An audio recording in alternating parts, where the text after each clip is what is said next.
Bismillahirrahmanirrahim. Alhamdulillahirabbil alamin. Wa bihi nasta'inu ala umurid dunya waddin. Asyhadu an la ilaha illallah wahdahu la syarikalah wa asyhadu anna Muhammadan abduhu wa rasuluh.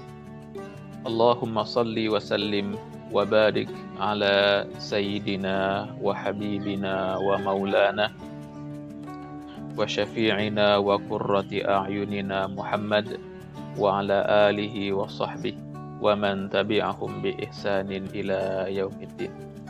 Summa amma ba'd.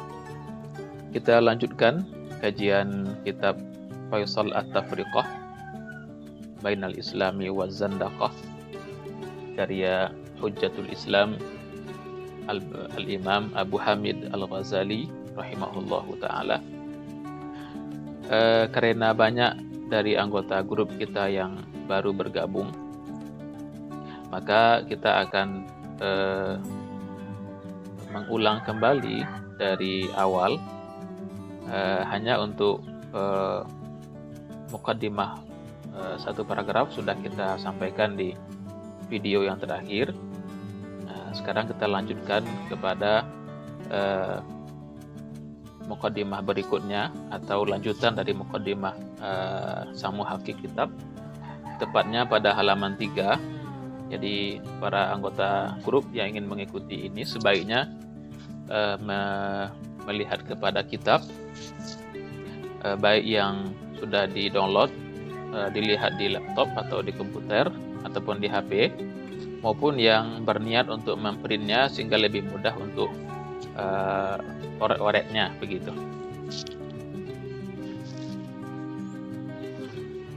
Bismillahirrahmanirrahim. Wa ba'du. Ba'du itu adalah zaraf yang maqtu', yang terputus. Jadi kalau dia tidak menggunakan mudhafun ilaih, dibaca ba'du. Bisa wa ba'du ataupun amma ba'du. Tapi kalau nanti dia pakai mudhaf ilaih, ada dhamir ha, hi, hu, itu nanti tergantung kepada bagaimana kalimat yang sebelumnya. Jika dia dimasuki oleh huruf jar, maka dia majrur seperti mim ba'dihi. Atau ketika dia nanti maf'ul bih, itu berarti dia mausuf. Jadi dia akan mengikut kepada i'rab dari kalimat sebelumnya jika dia memiliki mudhaf ilaih. Kalau tidak seperti ini, maqtu' dia, maka dia itu berharakat dhammah. Wa ba'du. Fa innal Ghazaliyya syakhsiyatun fadzatun. Sesungguhnya Al-Ghazali itu adalah pribadi yang unik. Syakhsiyah, pribadi. Fadzatun, yang unik. Fadza itu ya dia tidak banyak ada padanannya. Yang sama dengan dia itu sangat jarang. Jadi dia unik dan langka begitu. Fi tarikhil fikril insani, dalam sejarah pemikiran manusia. Berarti oleh muhaqqiq ditegaskan dari awal bahwa Al-Ghazali yang akan kita kaji bukunya ini bukan hanya pribadi yang langka dan unik di dalam pemikiran Islam semata, tetapi dalam pemikiran kemanusiaan, pemikiran manusia secara universal. Maka kita katakan pada pertemuan atau pada kajian yang sebelumnya itu, bahwa Al-Ghazali ini dijuluki sebagai ahadu abaqiratid dunya, salah seorang jeniusnya manusia dunia sepanjang sejarah. Jadi yang mengakui beliau itu sebagai orang yang jenius bukan hanya kaum muslimin saja, tapi manusia secara umum. Tentunya para pemikir barat ya. Pemikir barat, para ilmuwan, filosof sangat mengakui kehebatan dan keluar biasaan sosok Al-Ghazali ini. Bahkan kalau kita mengkaji lebih jauh, sesungguhnya banyak teori-teori barat itu, apalagi teori-teori yang bersifat pemikiran, itu mereka mencaplok, atau kalau bahasa kasarnya mencuri dari pemikiran Al-Ghazali. Kita yang pernah mengkaji tentang pemikiran René Descartes, itu seorang filosof terkenal dari Perancis yang dianggap sebagai bapak filsafat modern di Eropa. Itu kebanyakan, dan itu terbukti secara ilmiah, buku-bukunya itu banyak mengutip dan menukil dari karya Al-Ghazali, dan itu tidak dinisbahkan ke Al-Ghazalinya. Jelas itu pencurian ilmiah. Terutama buku Al-Ghazali yang sangat hebat, Al-Munqidh Minadh Dhalal, itu sengaja dikutip oleh René Descartes dalam bukunya tentang metodologi dialektika. Nah, itu semuanya, hampir semuanya itu penukilan dari karya Al-Ghazali, Al-Munqidh Minadh Dhalal. Jadi pada intinya Al-Ghazali bukan hanya tokoh luar biasa di kalangan kita umat Islam, tetapi tokoh luar biasa dan sangat langka di dalam pemikiran kemanusiaan, manusia secara global. La syakka fi dzalika wala raiba. Nah, itu tidak lagi diragukan, sudah sangat jelas, dan itu fakta adanya. La syakka itu, la-nya adalah la an-nafiyah lil jinsi yang tugasnya sama dengan inna, tansibul isma wa tarfa'ul khabara. Syakka itu adalah isim la, sementara fi dzalika adalah khabar la yang berbentuk syibhu jumlah.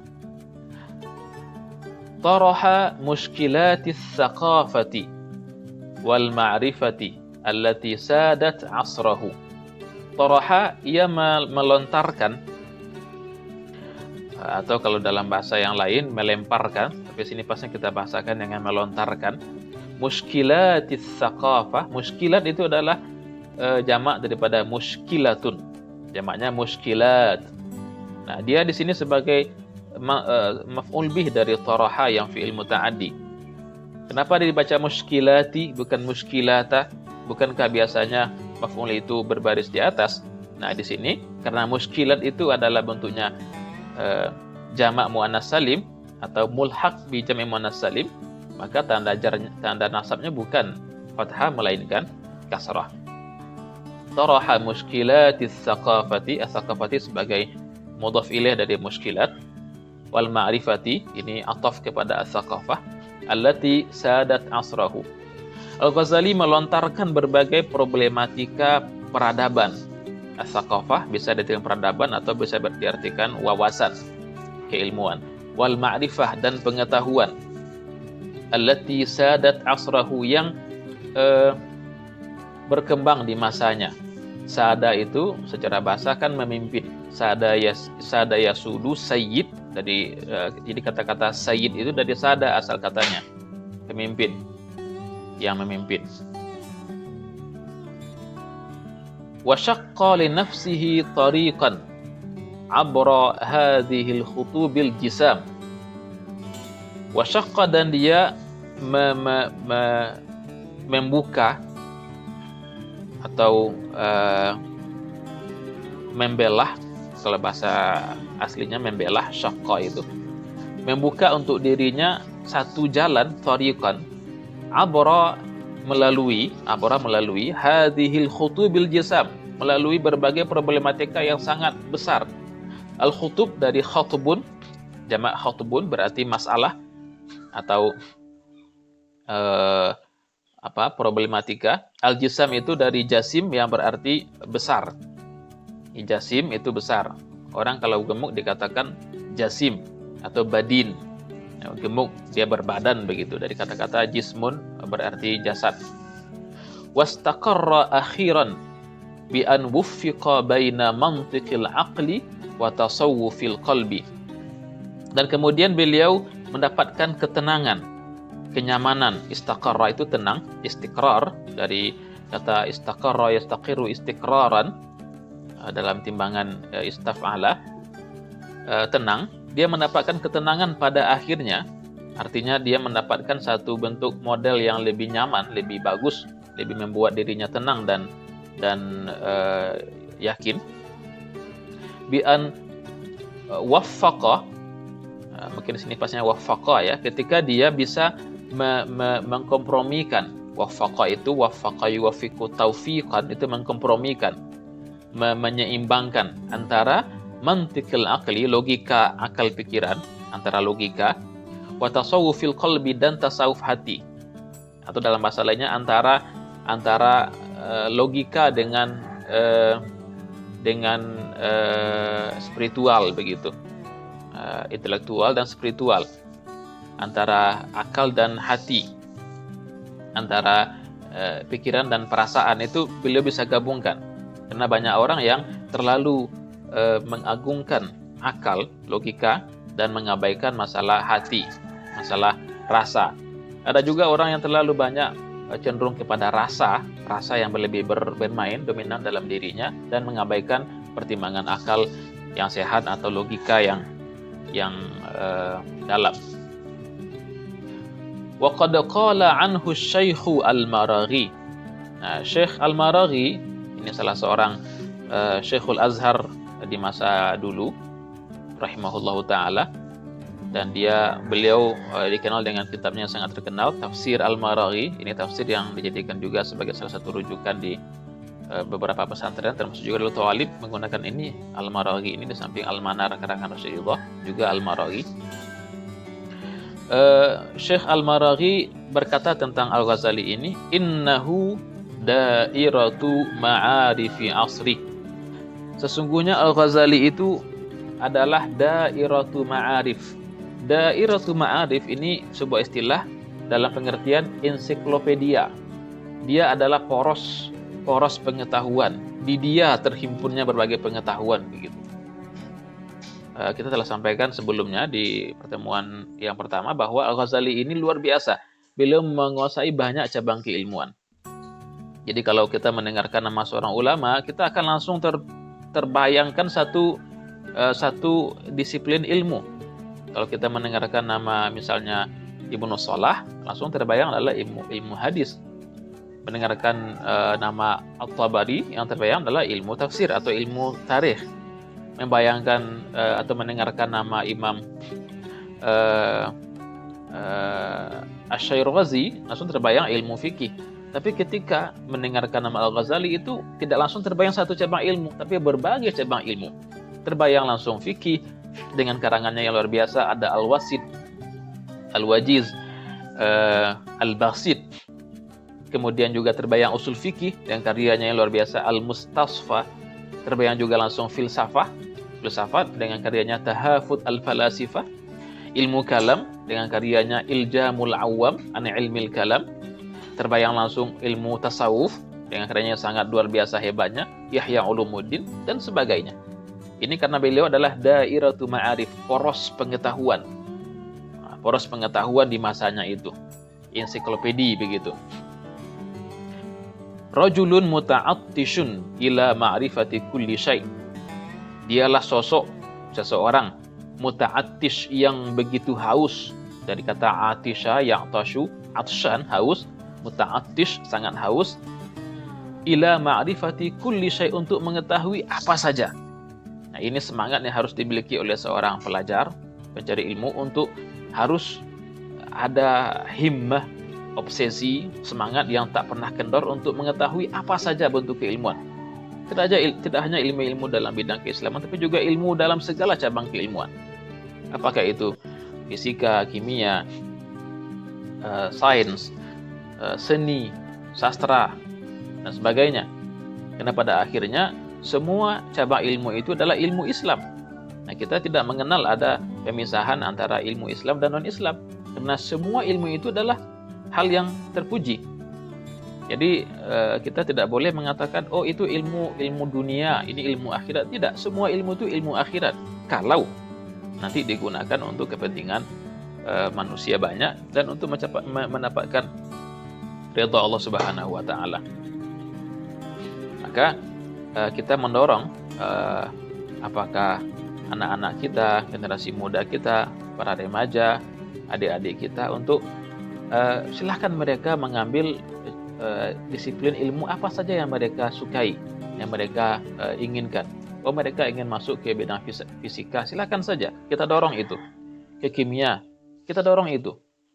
Jangan itu masuk sajalah ke pesantren semuanya. Tidak, kita perlu orang-orang yang ahli expert di berbagai bidang, di bidang kedokteran, di bidang engineering, di bidang sains dan sebagainya, agar setiap cabang itu ada muslim di sana yang menguasainya. Sehingga nanti pada akhirnya kita berdoa, kita berharap agar apapun kebutuhan kita dalam kehidupan ini, kita tidak lagi butuh, tidak lagi mengemis dan minta kepada yang non-muslim. Semua ada pakarnya dalam Islam, di dalam kaum muslimin. Ini yang kita harapkan. Makanya Al-Ghazali itu begitu, orang yang sangat haus untuk mengetahui apa saja pokoknya, tidak hanya terbatas dalam bidang-bidang syariah semata yang berarti sempit ya, tapi semuanya.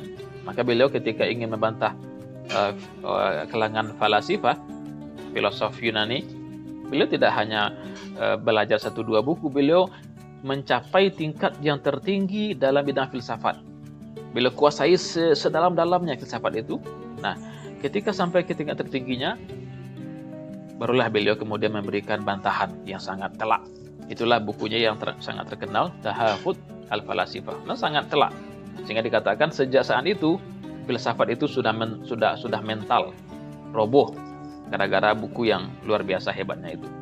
Jadi beliau setiap ingin membantah sesuatu itu tidak bermodalkan kutipan A, kutipan B, kata si A, kata si B, tidak. Beliau mengkaji sangat dalam, mengkaji sampai ke akar-akarnya masalah itu, baru kemudian beliau memberikan bantahan yang sangat telak, sangat luar biasa.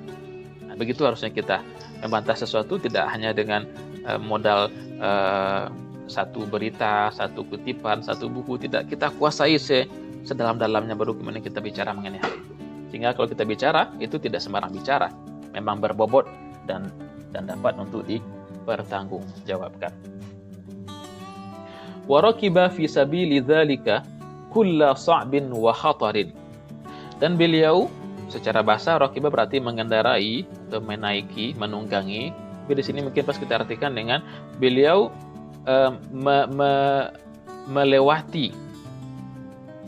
melewati atau melalui dalam jalan itu ya, untuk bisa mengetahui segala sesuatu, untuk menjadi poros pengetahuan di masanya, melewati kulla sa'bin wa khatar, setiap hal yang sulit dan berbahaya. Tidak peduli, ada bahaya pun tetap akan dilaluinya. Nah, bahaya di sini bukan hanya bahaya secara fisik, bahaya mungkin akan disakiti orang atau ke tempat-tempat yang jauh untuk belajar kepada seorang guru, tidak. Tapi bahaya dari segi perasaan dan mental, akan nanti dikucilkan, akan dituduh macam-macam, akan ada yang sampai malah mengkafirkannya, mengatakan beliau itu zindik dan sebagainya.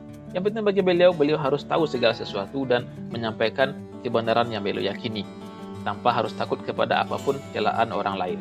Wala yakhafuna fillahi laumata laim. Tidak pernah takut dalam jalan Allah terhadap apapun celaan dari manusia. Wa khadha ghimara al-mushkilatil fikriyati khawdal jasur. Khadha yakhudu khawdan itu mengharungi.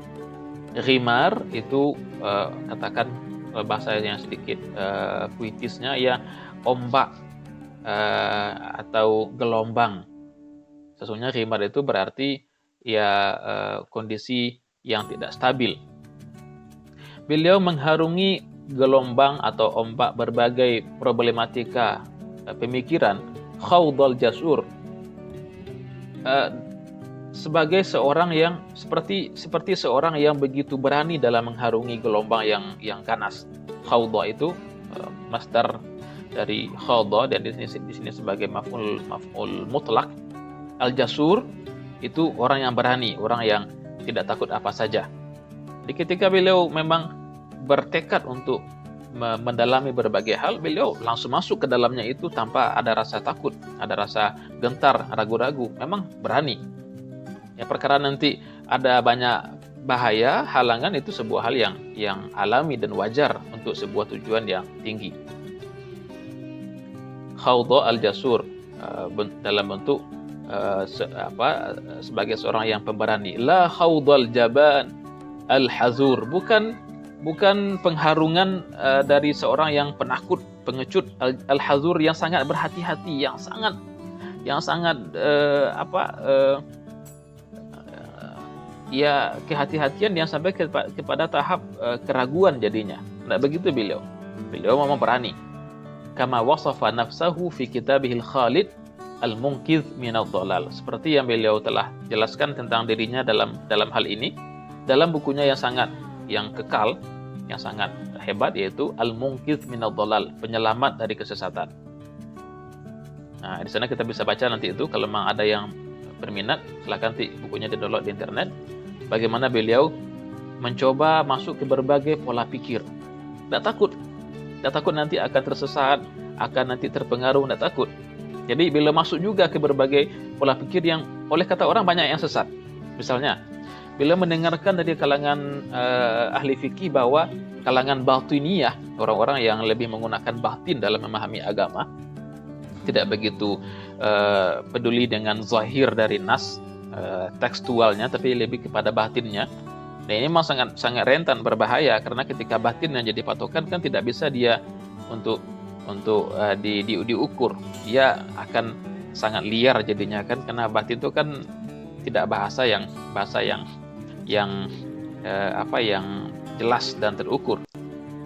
Tapi beliau masuk ke sana, mencoba mengetahui apa sih yang mereka yakini, yang mereka pikirkan orang-orang batiniyah ini, dan tidak takut nanti akan terjerumus atau terseret. Tidak, beliau memang punya modal yang sangat kuat, yang sangat dalam, sehingga berani untuk masuk ke berbagai pola pikir.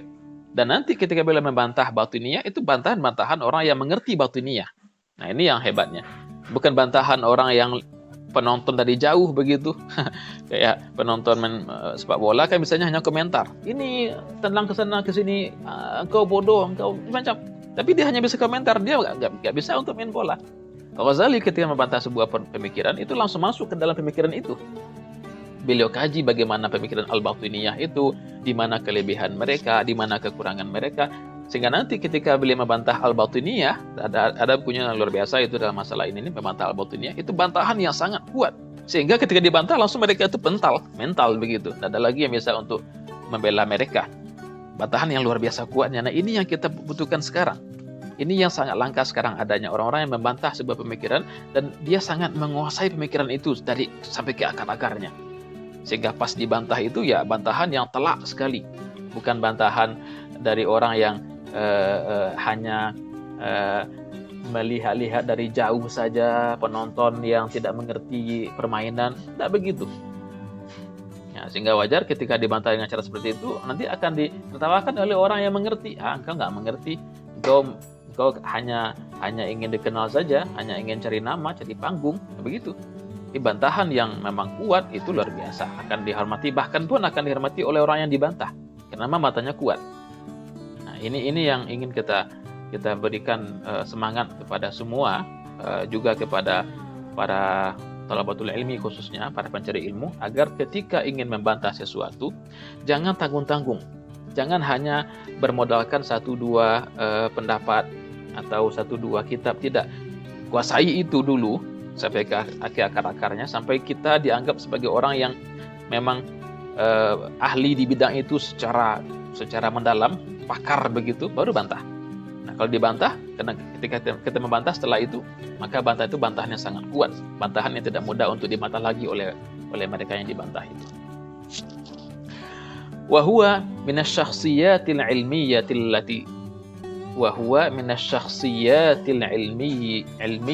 lati ikhtalafa an-nasu fi amriha. Dan beliau Ghazali ini rahimahullahu taala termasuk di antara sosok tokoh ilmiah yang orang banyak berbeda pendapat mengenainya, mengenai pemikirannya, mengenai pribadinya, mengenai sepak terjangnya, biografinya dan sebagainya. Ma baina mu'azzim laha ila haddit taqdis wa baina qadihin musrifin ila haddin ba'id. Antara ada orang yang sangat mengagungkan beliau sampai ke tahap pensucian. Ghazali itu sudah seperti malaikat begitu, yang seakan tanpa salah sama sekali, sehingga dibela mati-matian. Dan ada yang sampai Dan ada yang sebaliknya yang mencela, merendahkan, menghina, dan itu sampai malah mengkafirkan. Nah, tentu keduanya ini salah. Mengagungkan secara berlebihan sampai ke tahap taklid buta, ini salah. Karena Ghazali juga mengajarkan untuk menggunakan akal, tidak kemudian mengikuti beliau secara membabi buta. Dan orang yang membenci beliau secara ini juga salah. Beliau luar biasa. Siapa yang memungkiri jasa-jasa beliau, karya-karya beliau dalam bidang keislaman. Tapi intinya di sini apa? Intinya seseorang yang sudah sampai ke maqam tertinggi dalam keilmuan, dalam pemikiran, maka akan sangat wajar ada orang yang pro dan kontra. Ada orang yang sangat suka, ada yang sangat benci. Itu hal yang wajar. Kalau tidak siap untuk dibenci dan disukai, maunya aman begitu, selamat, ya sudah, berarti jangan menjadi orang yang dikenal. Ya, jadilah orang-orang biasa saja. Orang-orang biasa, nggak ada juga orang yang akan, ya ada sih memang yang akan benci, yang suka, tapi kan tidak seperti tokoh yang sudah dikenal. Itu sangat banyak pembenci dan penggemarnya. Maka jika kita memang bertekad untuk masuk ke dalam dunia keilmuan, mengkaji masalah secara dalam sampai ke akar-akarnya, dan itu dengan niat yang tulus, objektif, lalu nanti menyampaikan apa yang kita rasakan, yang kita yakini secara apa adanya, tanpa takut nanti dicela, dijauhi dan sebagainya, maka ini harus siap untuk dicela, harus siap untuk dikucilkan. Tentunya selama kita menyampaikan yang hak, ya, dan dengan cara yang baik. Kalau kita sampaikan yang batil, orang benci, ya salah kita. Atau kita sampaikan yang hak tapi dengan cara yang salah, ya salah kita juga. Karena ada juga orang yang menyampaikan yang kata dia benar tapi dengan cara sumpah serapah, bahasa-bahasa yang kotor, ya orang juga akan menghindar. Dan kita orang Minang, apalagi sebagian kita yang asli Minang, tentu sangat merasakan hal ini. Raso pareso, tutur bahasa itu penting diperhatikan. Walaupun baik yang kita sampaikan kepada masyarakat itu benar adanya pakai dalil yang kuat, tapi kalau itu dengan cara yang salah, bahasa yang kasar, ya siapa yang akan mendengarkan? Orang akan menghindar. Dan salah bukan salah mereka juga, salah kita juga, si penyampai. Maka sampaikan yang benar, tapi kemas juga dengan cara yang baik, sehingga kebenaran itu lebih mudah diterima oleh masyarakat. Mereka tidak lari, tidak menghindar, hanya gara-gara cara penyampaiannya tidak tepat dan menyinggung perasaan. Baik, ini mungkin dulu sementara. Kita baru sampai di halaman yang keempat, di paragraf yang pertama. Insya Allah kita akan lanjutkan nanti di kajian yang berikutnya. Semoga ada manfaatnya dan kita bisa diskusikan nanti di grup mana-mana bagian yang masih belum dimengerti dengan baik, atau kalau ada hal-hal yang masih mengganjal di pemikiran kita. Wallahu ta'ala a'la wa a'lam. Subhanakallahumma bihamdik, asyhadu an la ilaha illa anta, astaghfiruka wa atubu ilaik. Wassalamualaikum warahmatullahi wabarakatuh.